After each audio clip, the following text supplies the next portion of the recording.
salam sejahtera, Rahayu, Merdeka.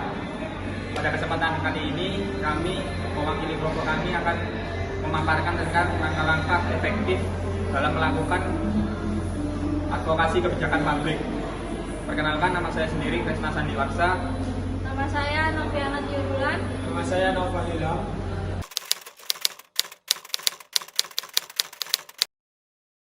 Di sini saya akan menjelaskan yang pertama, tujuan advokasi. Di mana tujuan advokasi tersebut mewujudkan perubahan kondisi masyarakat yang sebelumnya belum ideal menjadi ideal dan yang belum terselesaikan menjadi terselesaikan.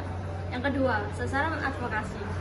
Di mana sasaran advokasi yaitu kebijakan publik. Mengapa kebijakan publik? Karena kebijakan publik mencakup seluruh warga negara Indonesia. Dan warga negara Indonesia wajib mematuhi peraturan tersebut.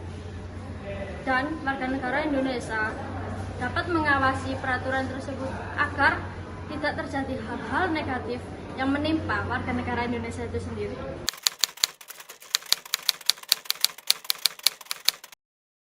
Nah, sebab yang kedua adalah proses advokasi. Hal-hal yang perlu diperhatikan adalah yang pertama, itu kita harus bisa mengenali lawan jenis berbicara kita seperti apa. Dan yang kedua, kita harus bisa menghargai atau melihat situasi dan kondisi lawan bicara kita seperti apa. Nah, yang kedua sendiri, ada strategi. Nah, di mana strategi ini kita harus menjalin kemitraan.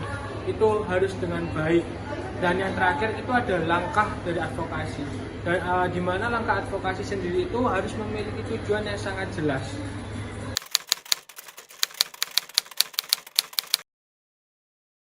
Pada pembahasan terakhir saya akan memaparkan mengenai langkah-langkah efektif dalam melakukan advokasi kebijakan publik.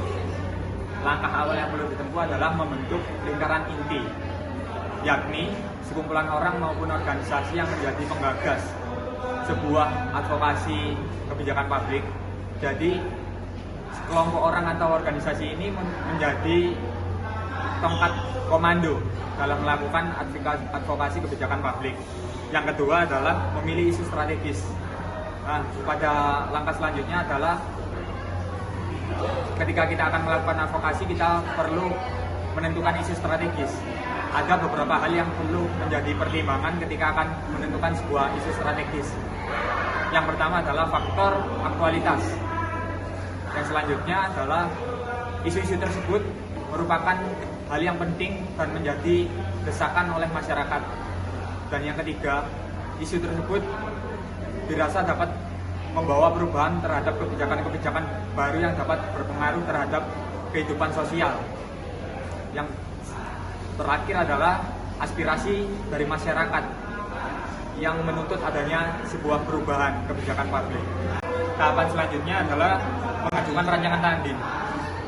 Nah, bagian ini sudah memasuki tahap advokasi yang sebenarnya, di mana dalam tahap ini advokasi dilakukan dengan menyusun rancangan tanding, yaitu counter draft legislation terhadap proses-proses legislasi dan proses jurisdiksi terhadap para pembuat kebijakan. Langkah selanjutnya adalah mempengaruhi pembuat kebijakan. Nah, pada tahapan kali ini dilakukan dengan tahapan-tahapan berupa lobby, negosiasi, mediasi, kolaborasi, dan sebagainya. Tahapan selanjutnya membentuk pendapat umum. Jalur setelah negosiasi, mediasi, dan sebagainya tidak menemui titik temu, dilakukan dengan membentuk pendapat umum, yaitu berupa aksi kampanye, unjuk rasa, demonstrasi, dan sebagainya. Langkah selanjutnya adalah membangun basis gerakan. Nah, yang dimaksud basis gerakan di sini adalah membentuk kesadaran politik dan kesadaran sebuah masyarakat akan sebuah isu yang diangkat.